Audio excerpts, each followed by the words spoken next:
जैसा कर्म करोगे वैसा ही फल प्राप्त होगा।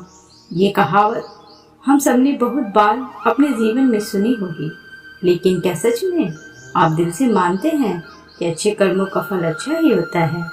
अंदर से कोई स्पष्ट उत्तर नहीं आ रहा होगा, क्योंकि हम अपने आसपास ऐसे बहुत से लोगों को देखते हैं जो जीवन भर अच्छे कर्म करते रहते हैं, लेकिन इसके बावजूद उन्हें अच्छे फल प्राप्त नहीं हो पाते। एक नौजवान कड़ी मेहनत करता है किसी परीक्षा में पास होने के लिए, लेकिन उस परीक्षा के परिणाम में उसे निराशा ही हाथ लगती है। तो इससे तो यही सिद्ध होता है कि जिन महापुरुषों ने ऐसा कहा है कि अच्छे कर्मों का फल अच्छा ही होता है, या तो वो महापुरुष गलत थे या फिर हम कर्मों का लेखा जोखा समझ ही नहीं पाते। पर चिंता मत करिए, क्योंकि आज की कहानी सुनने के बाद कर्मों के बारे में आपकी सोच, आपकी दृष्टि एकदम स्पष्ट हो जाएगी। कहानी को आखिर तक जरूर सुने, तभी आप अच्छी तरह समझ पाओगे।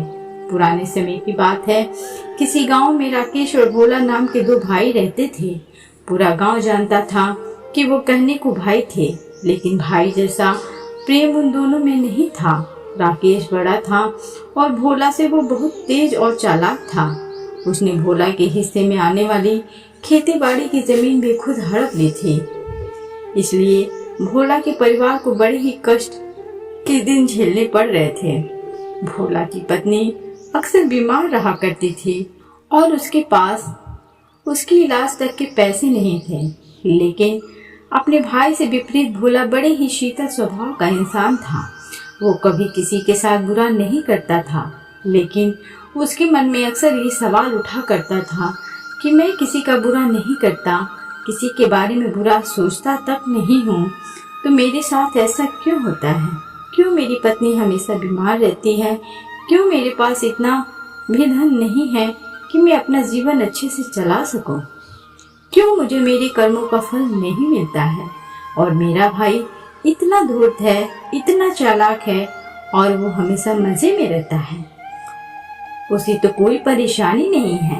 वो सोचने लगा कि शायद बुरे कर्मों का फल अच्छा मिलता है, अच्छे कर्मों का फल अच्छा नहीं मिलता। धीरे धीरे यह संदेह उसके मन में घर करने लग गया। उसी गांव से कुछ दूरी पर एक सन्यासी अपनी कुटिया बनाकर रहा करता था। जब भी वो सन्यासी गांव में भिक्षा मांगने के लिए आते तो सबसे एक ही बात कहते कि जो तूने किया वो तेरे हिस्से और जो मैंने किया वो मेरे हिस्से। भोला इस बात का अर्थ कभी समझ नहीं पाया।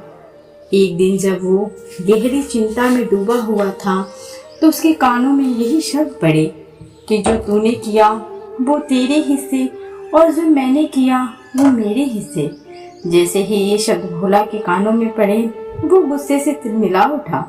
उसने गुस्से में उस सन्यासी से कहा कि हे महात्मा, आप हमेशा ही इस बात की रट लगाते रहते हैं जिसका कोई मतलब नहीं है। अगर आपकी बात सत्य होती तो मैं जीवन में अच्छे कर्म करते आया हूँ, तो मेरे हिस्से में अच्छे कर्म के अच्छे ही फल प्राप्त होने चाहिए थे ना। लेकिन मुझे कुछ भी अच्छा फल प्राप्त नहीं हुआ। मेरी पत्नी हमेशा बीमार रहती है, खाने तक के पैसे नहीं होते हमारे पास।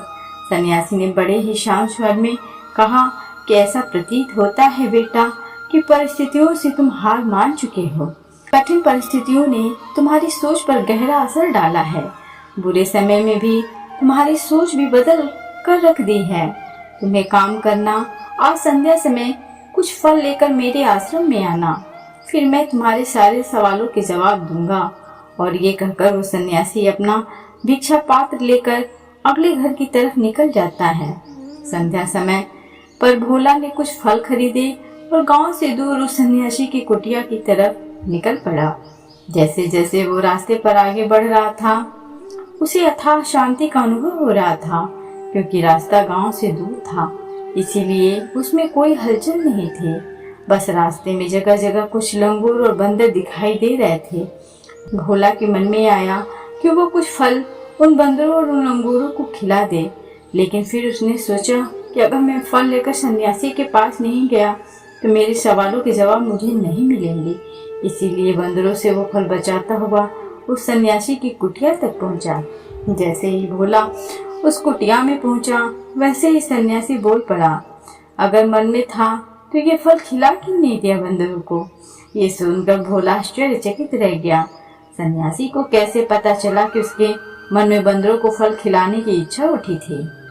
उसने पूछा कि महात्मा, आपको कैसे पता चला कि मैं बंदरों को फल खिलाना चाहता था। सन्यासी ने बड़े ही शांत स्वर में कहा कि जरूरी यह नहीं है कि मुझे कैसे पता चला। हम तो सन्यासी हैं, सबके मन की बात पढ़ लेते हैं।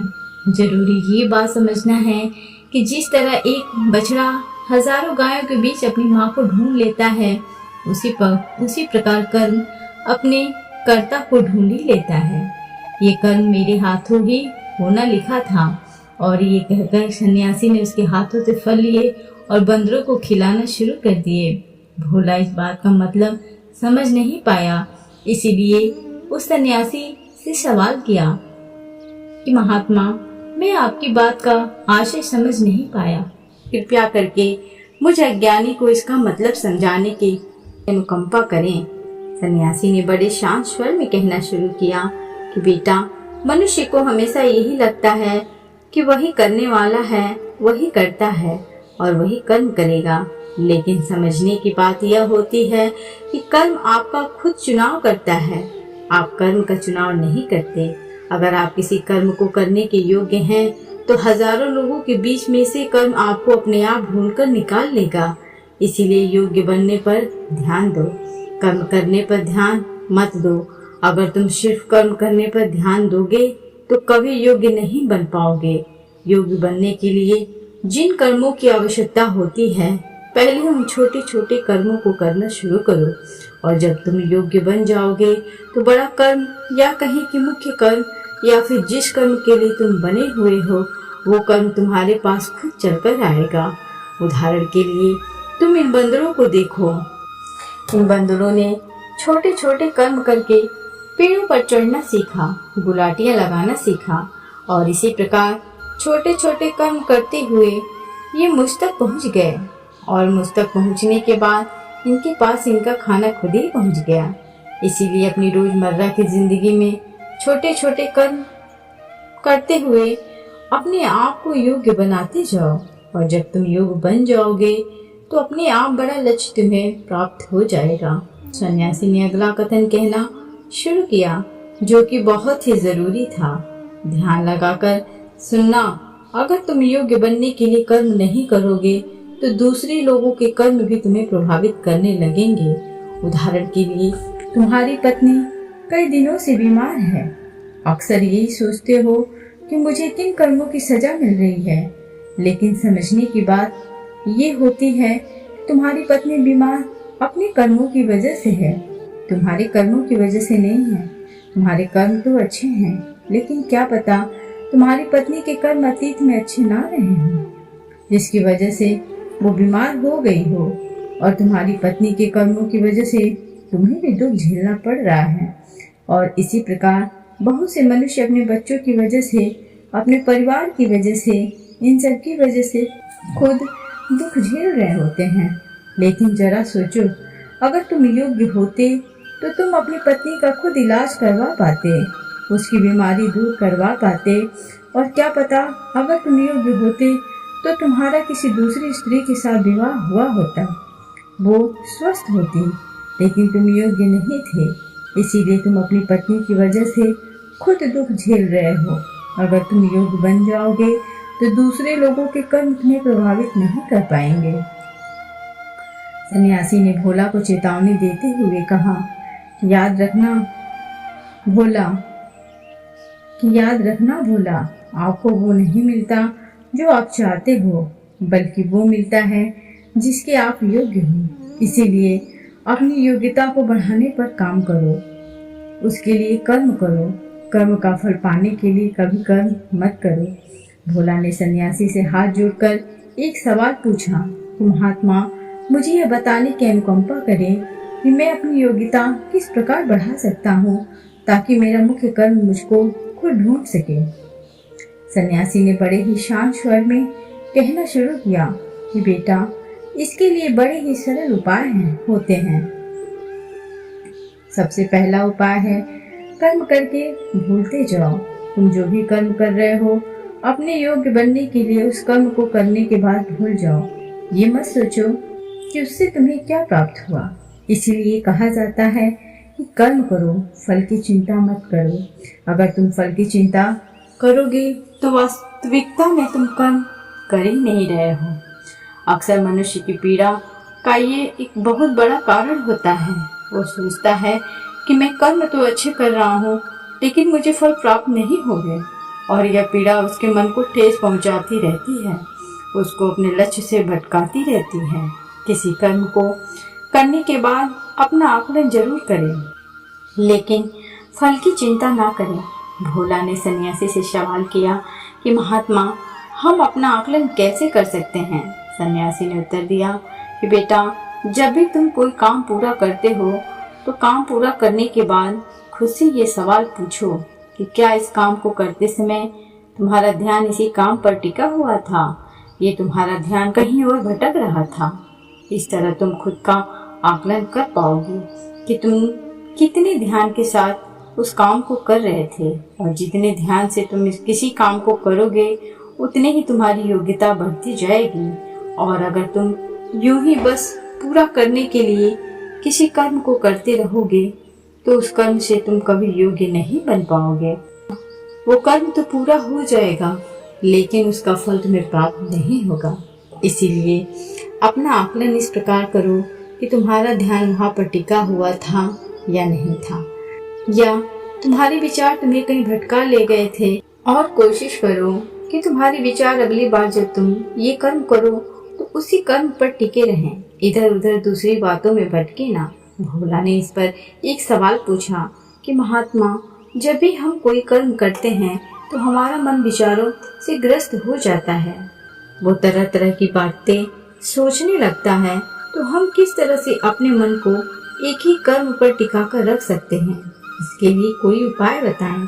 सन्यासी ने इसका उत्तर देते हुए कहना शुरू किया कि बेटा, जब भी तुम किसी कर्म को करते समय अपना पूरा भाव उसमें डाल देते हो तो तुम्हारे विचार उसी कर्म पर केंद्रित रह सकते हैं। पूरे निष्ठा, प्रेम और सद्भाव के साथ किया गया कर्म तुम्हारे विचारों को इधर उधर नहीं भटकने देता।